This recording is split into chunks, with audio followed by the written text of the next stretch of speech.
Mungkin bedanya sampean dengan menteri keren sampean. Mereka digaji, sampean sudah tidak butuh gaji. Jadi ini ini kelebihan yang kita harus bangga. Makanya saya kalau jadikan, saya pernah ditawarin jadi PNS Kemenak, saya nggak mau. Takut saya biasa nggak butuh gaji menjadi butuh apa? Gaji. Kan keren nggak butuh apa?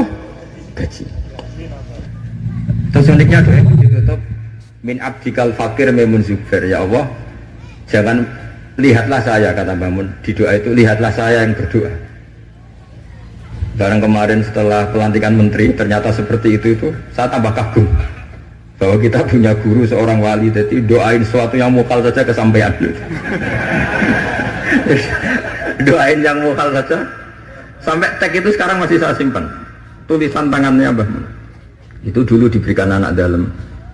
Kalau saya itu nerima wasiat jadi pengurus, jadi beberapa kali saya ditawarin jadi pengurus PBNU, saya nggak mau, sampai berkali-kali nggak mau.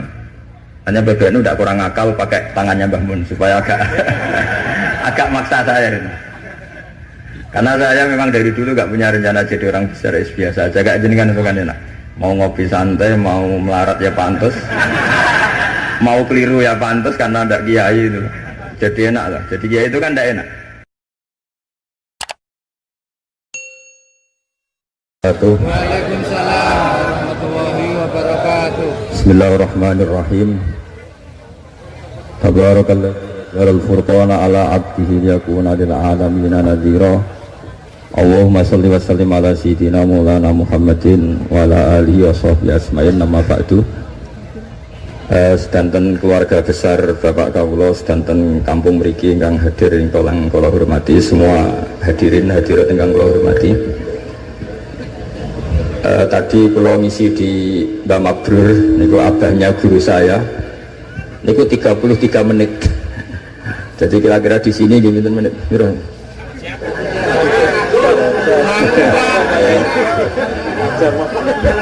Saya kemarin dengan Ganjar itu gubernur Jawa Tengah itu malah 7 menit. Karena apa ya? Tak anggap iman itu kan sudah mulai kecil sampean. Kok ijek-ijek mulang itu piye? Jadi kalau singkat itu artinya saya percaya iman sampean sudah apa? Benar. Kalau ngajinya lama, nanti kalau sampean nggak paham, diulang suwi orang paham itu. Tapi kalau sedikit, nanti 7 menit sampean nggak paham. Sing salah Gus Bak mulang mau 7 menit, mulanya nggak paham. Tapi begini ya, kalau tentu punya kenangan banyak terhadap komunitas ya atau kampung sini. Yang diajarkan para nabi adalah wattaba'tu millata abai Ibrahim wa Ishaq wa Yaqub. Jadi kalau ada satu keluarga, misalnya saya ini putra Kiai Nur Salim kelahiran sini, itu harus pakai satu identitas saja. Misalnya saya kenal bapak itu orang yang hafal Quran. Jangan pakai status-status yang lain, nanti jadi repot. Misalnya sampean di bapak Suga eling Sugiye, di bapak melarat eling melarate, di bapak kasus eling kasusnya, itu nanti jadi repot. Inginnya Allah semua orang hanya pakai status, semuanya adalah hamba Allah Subhanahu wa Ta'ala. Karena itu yang status permanen. Sampean sowan Allah itu sekalipun presiden itu tidak siapa-siapa, semuanya hambanya Allah Subhanahu wa Ta'ala. Sehingga ajaran Nabi yang abadi diantaranya adalah saksikan bahwa saya adalah Abdullah wa Rasuluh, saya ini hamba Allah. Nah, sekarang semua kerusakan di dunia itu dimulai dari merasa tidak sebagai hamba.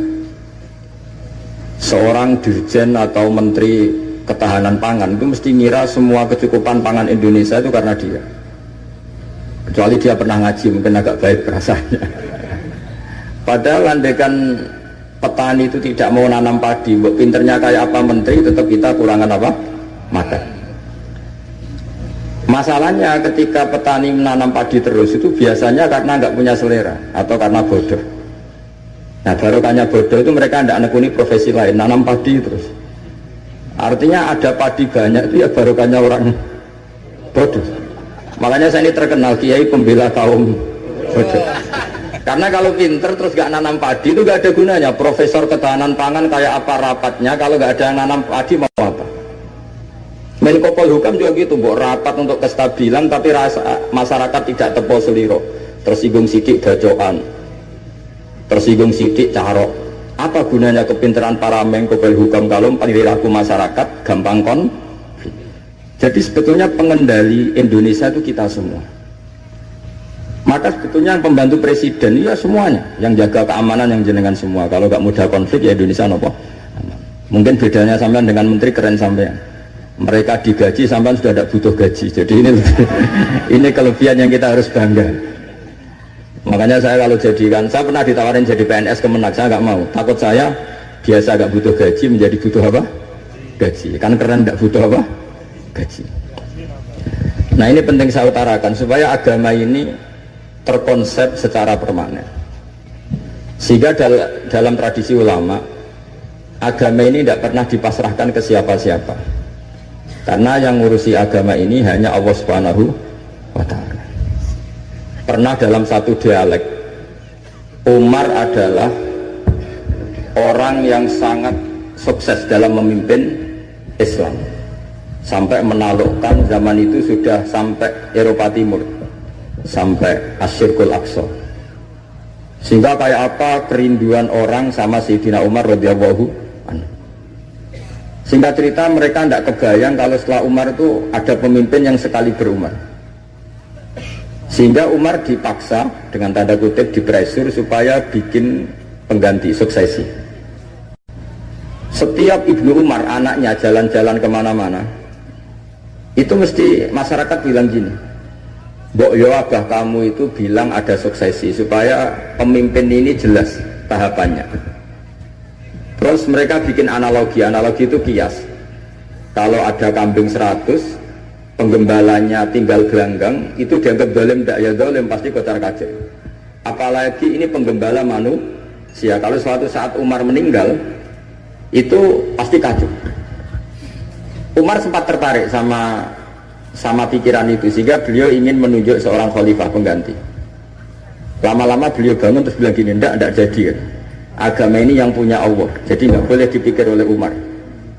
Agama ini pernah ditinggalkan orang yang lebih baik ketimbang saya, yaitu Abu Bakar, tetap jalan.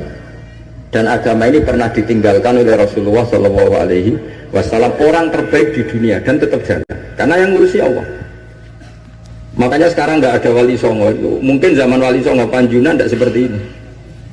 Tapi sekarang dipimpin Ustadz TPG, Islamnya lebih maju ketimbang zaman dipimpin wali songo.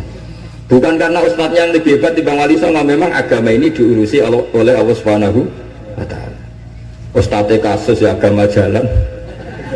Oh itu banyak cerita-cerita di TV ustadz apa? Kasus, agamanya juga jalan. Ada kiai ditangkap KPK, agama juga jalan. Karena agama ini nggak bergantung seorang kiai, juga nggak bergantung kemenak. Agama ini yang mendesain, yang menjaga hanya Allah Subhanahu wa Ta'ala. Cerita paling modern itu Uni Soviet. Uni Soviet itu negara komunis. Ratusan tahun orang Islam dikooptasi di Uni Soviet. Tapi mereka Islamnya luar biasa, menyembunyikan Islamnya. Belajar tauhid di basemen, di tempat-tempat sembunyi.